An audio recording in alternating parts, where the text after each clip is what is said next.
What's up, y'all? This is Brave, and I'm back for another review of Love and Marriage Detroit. This is season 2, and a review for episodes 5 and 6. I kind of forgot about the review for this episode, so we just gonna put them together. So, starting off with episode 5, I just want to touch on a few things. First, starting off with Christina's party. That conversation between Chelsea and Kobe, I was absolutely Team Chelsea, because Kobe, you inserted yourself in a situation and you can't sit up here and be like, whoa, but I'm a pregnant woman. No, that's not how it works. And then for you to be like, oh, you don't know what it's like to have a baby. She don't need to know what it's like. You need to know what it's like, because you're the one who's carrying, so you need to carry your way out of the conversation that's not about you. That's what you should have done. You should have minded your business when that confrontation happened between Chelsea and Latoya. You cannot sit up here and act like, oh my gosh, woe, it's me at this point. I'm sorry. Kobe this season, it's not working. It's not working for me and Kobe this season. Christina, I am starting to really like you. I just think that you should not have talked about, what's her name? Kimnita Bynum as much as you did at your party. Because you already knew that the girls was going to go back and say what you said. But now I'm starting to think, did you do that on purpose? So that way you could figure out which one of them heifers went back and told her everything? I'm just trying to figure out why you was talking about her so much. Now, Brandon and Star Factory, baby, I don't think that was real. I really don't, just because it wasn't even that much stuff thrown around. It was like a few CDs. You know what I'm saying? I'm just like, all right, Brandon, if somebody really did break into your spot or use your spot and destroy it, you gotta, have more security around or something. Oh, we did see Kimnita Bynum have a little event for the Toys for Tots. And one thing that I noticed was that old girl, Kobe, came through with not a toy in her hand. I said, oh, okay, I see what we doing here. First thing Kobe did was sit up there and gossip, okay? Kobe went straight to this girl and was like, oh, well, Christina mentioned you at the party. But here's the thing. She already knew everything that was said. And why did she know everything that was said? Because of Latoya. Because you had to have been sitting right in that circle to be able to repeat everything that she said the way Kimnita broke it down. She's like, because Christina said this, and this about me. And I'm just like, well, damn. Like, were you sitting there? Did Latoya, secretly call you so that way you can hear everything Christina said? I'm trying to understand why you know so much stuff verbatim. That's a little crazy. But next thing you know, this girl talking about some, I'm going to have to meet up with her and we're going to have a conversation.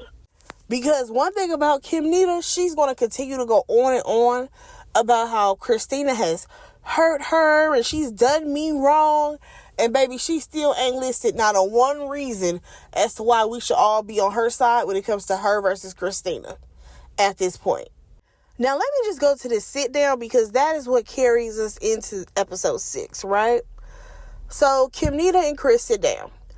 And here's the thing. Now, in her confessional, Christina feels like her beef with Kim, it's not going to cut the mustard for the friend group. I said, yo, in that moment, that's when I realized Christina don't realize that nobody is really rocking with her. And those girls are technically friends and they all good to go. But you're really the one that's on the outskirt, baby girl. Kobe ain't rocking with you. Latoya don't like you. And Kimnita don't like you. So you might want to go hang out with Bravo Girl and your homegirl Chelsea. Nonetheless, Kimnita made sure she wore her best fur, okay? And here's my thing. When it comes to this conversation, the fact that they both brought notebooks, I said, baby, what is this? I'm confused. I can't take this serious. So then they over taking their jackets off at the same time. I'm like, okay, how orchestrated is this? Can we get to the meat and potatoes of the conversation? So, one thing I did peep, though, if y'all go back and watch episode 5, it was a lady in the background in, all white. She was all up in the camera face. But nonetheless, here's the thing. Kimnita feels like Christina wants to be her. And Christina's like, how do I want to be you because you're not an influencer? Oh, it's because Kimnita says that, she's been doing all of this before Christina, and I was trying to, support you because you were trying to be a fashion designer. And this whole argument is stupid, okay? Who cares about y'all being influencers or not? We already had this same damn conversation last season between Kobe and Christina. So this cannot be the reason why y'all fighting. Okay? So then they talk about this birthday dinner that Christina had. And you already know, Kim, she's like repeating everything verbatim that Christina said. So we already know LaToya is the one who ran back and told her or whatever. Now, here's the thing. This is where things went left for me.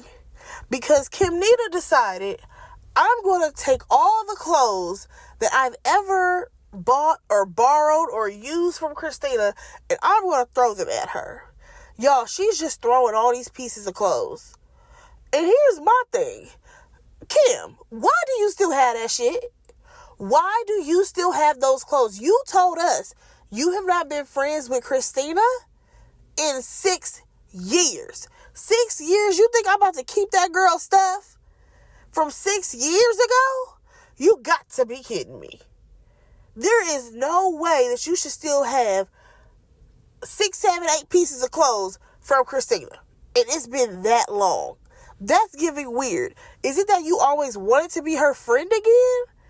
Because I'm not understanding why you would keep those clothes.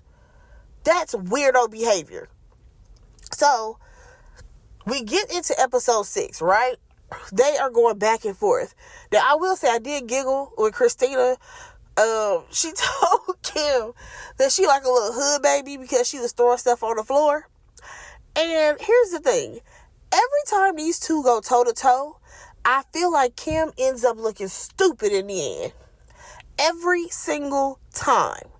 And it's because at this point, you don't really have an argument. You don't.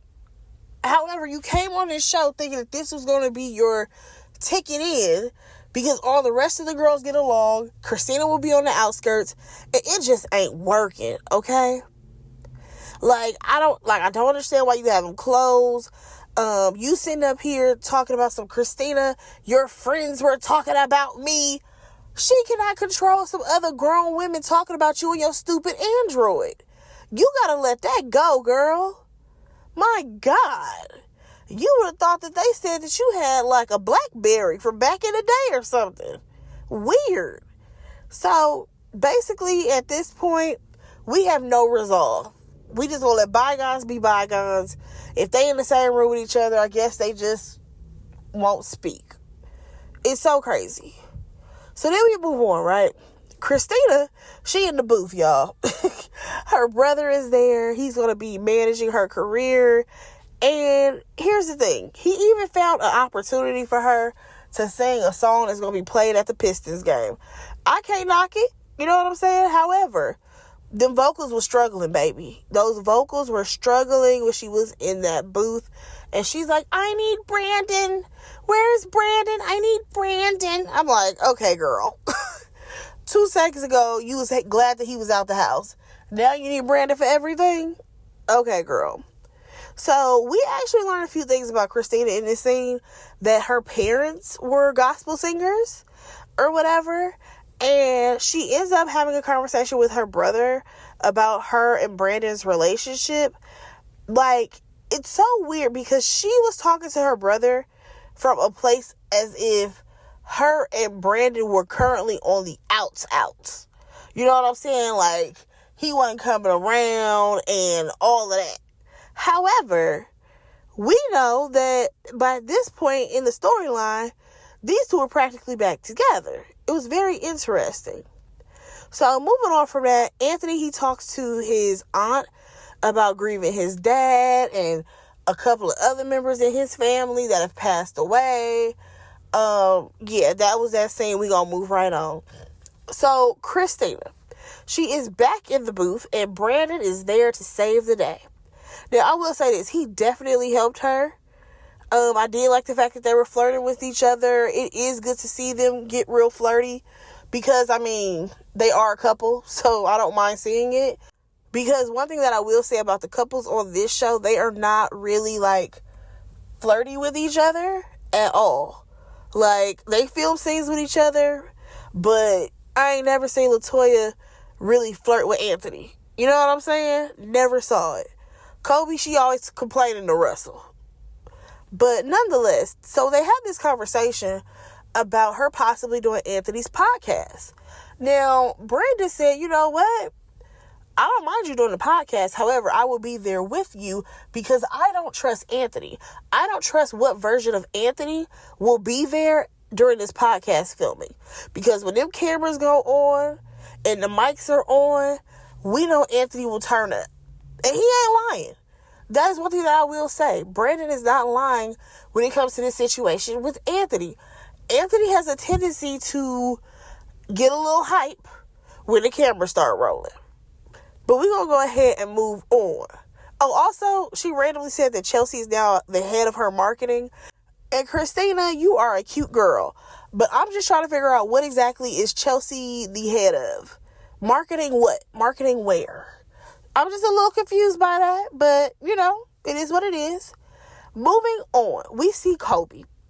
Kobe at the house with Russell. And her aunt comes over, right?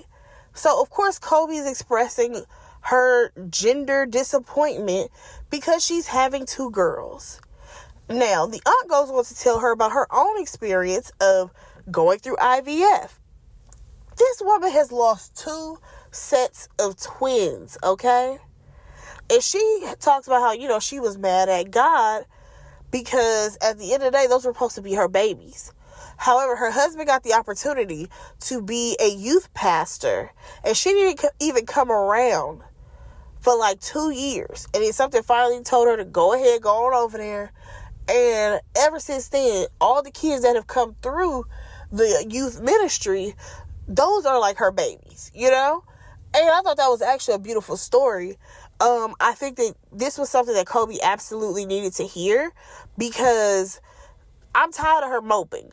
I get it. You did not want another girl. But the real conversation that you need to have with your husband is, hey, I'm done. I'm no longer having any more children. I physically and mentally cannot do it anymore carrying a baby. Okay? You just gonna have to take the L and we're not having a little boy. It is what it is. Now, one thing that I will say is that she's harping so much on her having a little girl, right? Now, I'm just wondering because let's say, you know, and I'm not speaking this into existence. I'm just saying, giving an example. Let's say her child actually ends up being trans and wants to be a boy. That way you got your boy. Are you still going to be accepting? That's my question. Because you are fighting so hard for this boy. And it's a little girl. Nonetheless, like I said, I think that her aunt spoke some really great words into Kobe, especially when she told her, like, listen, this baby has a purpose, and you basically need to change your mindset, okay? And I'm with her. I'm absolutely with Kobe's aunt. Kobe, you've been moping about it a little too long, okay?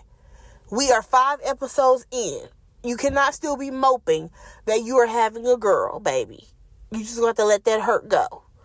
Moving on. We get to the man's movement, y'all. The man's movement is still around. Why are we even calling it Man's Movement 2.0? I'm really trying to figure out where the 2.0 come from. When was we at 1.0? Last year when nobody showed up to the Man's March? I'm a little confused.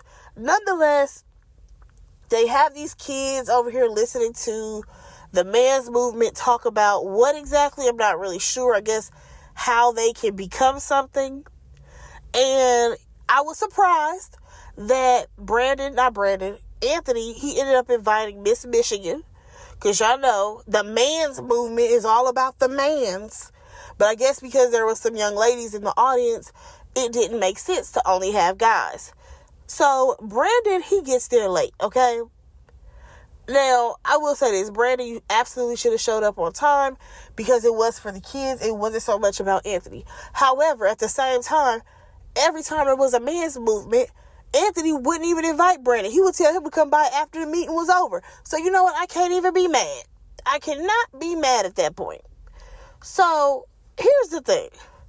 Brandon, he basically is like, listen, Anthony, I know that you have had your issues with Chelsea, but listen, I'm going to need for you to go ahead and give her an apology. Because at the end of the day, like, you were wrong. You were mean to her. You dissed her. You tried to belittle her. And Anthony is standing his ground being like, no, if I called her a bird, then she's a bird. I'm not apologizing for to no bird. And I'm just like, wow. But you talking about you the man's movement. Wow. But you won't be a man and apologize for coming at a woman crazy. And I was kind of annoyed that Bravo was like, well, I mean, he could have called her something else. No, he could have just not said anything to Chelsea. Let's start there. How about we do that? Let's not talk to Chelsea because at the end of the day, you never even had to address her. Come on now. Like, you were being disrespectful, Anthony. But you want to sit up here and bring up the fact that your wife got disrespected. No, baby, that's an after effect. Okay? That happened after y'all tried to play in Chelsea's face. Come on now.